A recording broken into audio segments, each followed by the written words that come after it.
Oke, selamat pagi semuanya. Bertemu lagi dalam pembelajaran PPKN. Hari ini kita akan masuk kepada materi bab baru, yaitu mengenai perlindungan tenaga kerja di Indonesia. Nah, sebelum masuk, silakan buka buku kalian masing-masing di halaman 129. Nah, sebenarnya minggu ini harusnya kita masuk kepada materi sistem hukum dan peradilan di Indonesia. Namun, karena baru-baru ini sedang hangat diperbincangkan mengenai tenaga kerja, yaitu mengenai kasus RUU Cipta Kerja, maka dari itu Ibu ingin mendahulukan materi ini agar relate kepada kasus yang sedang berlangsung pada saat ini, yang sedang hangat diperbincangkan. Nah, oke, langsung kita masuk saja kepada materinya.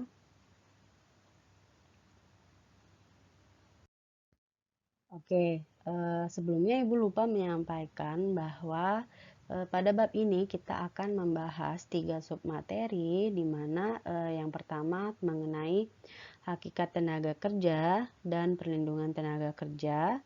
Kemudian nanti bagian B yaitu membahas tentang perjanjian tenaga kerja, dan yang bagian C akan membahas mengenai substansi atau peraturan perundang-undangan yang membahas mengenai perlindungan tenaga kerja.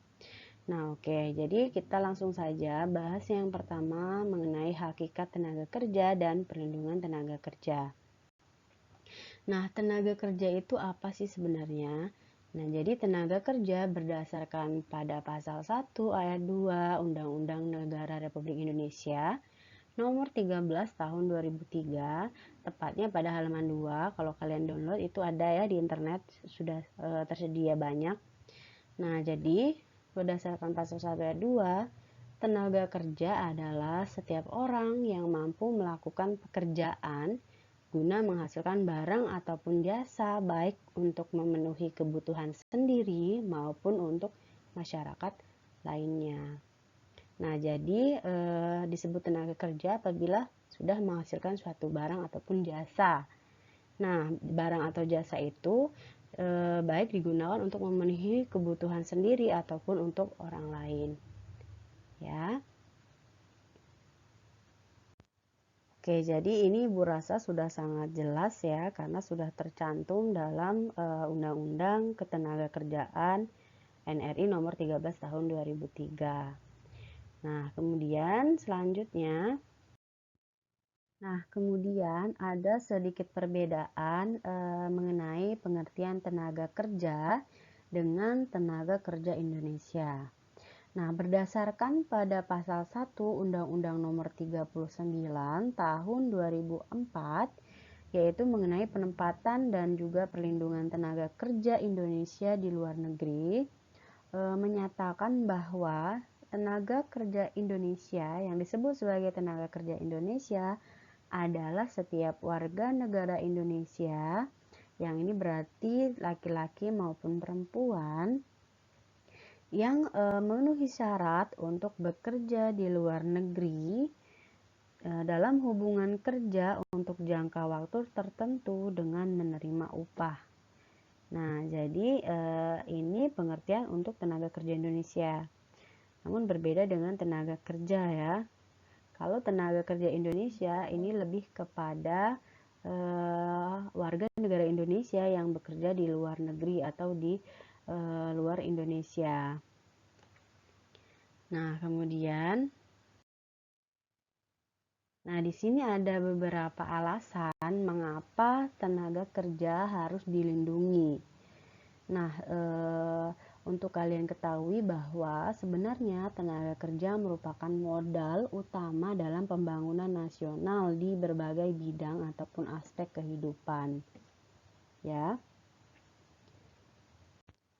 Nah, jika kalian nanti download Undang-Undang Nomor 13 NRI tentang perlindungan tenaga kerja, di situ sudah sangat jelas sekali bahwa tujuan adanya Undang-Undang Ketenagakerjaan atau perlindungan tenaga kerja ini ditujukan atau bertujuan untuk salah satunya yaitu meningkatkan dan mengangkat harga diri dari tenaga kerja.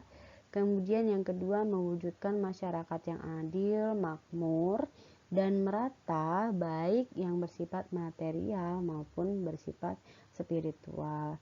Jadi artinya merata dalam hal ekonomi dan juga kesetaraan sosial. Nah, kemudian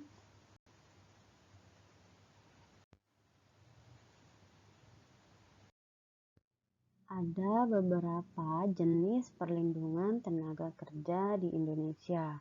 Nah, di sini ada 3 jenis, yaitu yang pertama perlindungan ekonomi, di mana perlindungan ekonomi ini dimaksudkan yaitu adalah pemberian penghasilan yang cukup kepada tenaga kerja Indonesia.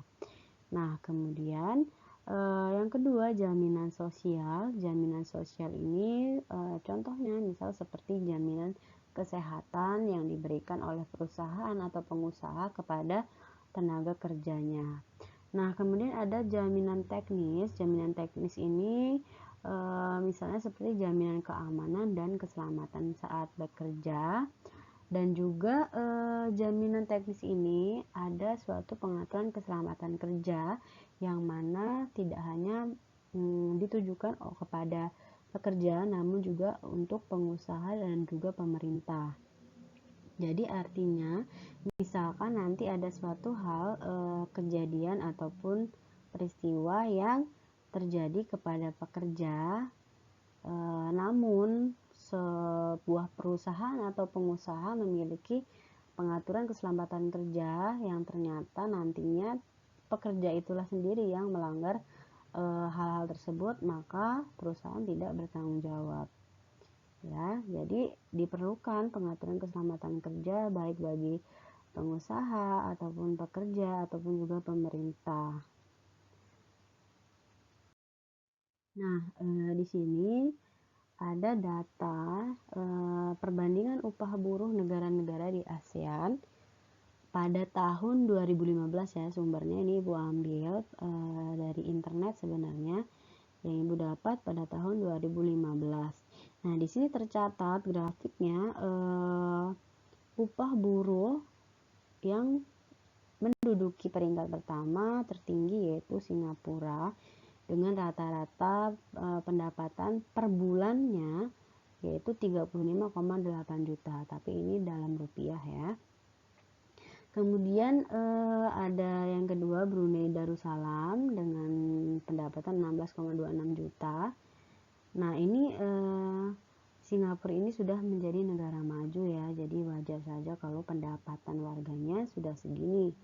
Nah, sedangkan kita lihat Indonesia sendiri berada pada urutan ke-8 dengan Laos adalah negara yang terendah pendapatannya per bulan.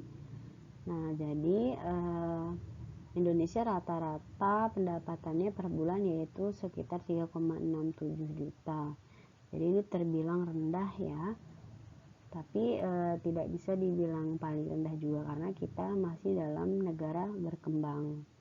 Nah, semoga nanti pendapatan per bulan negara Indonesia bisa lebih baik dibandingkan sekarang. Oke, jadi materi kita cukup sampai di sini. Kita lanjutkan lagi pada pertemuan berikutnya. Nah, pada pertemuan berikutnya Ibu usahakan kita adakan pertemuan melalui Zoom. Ya. Oke, terima kasih atas perhatiannya dan selamat pagi.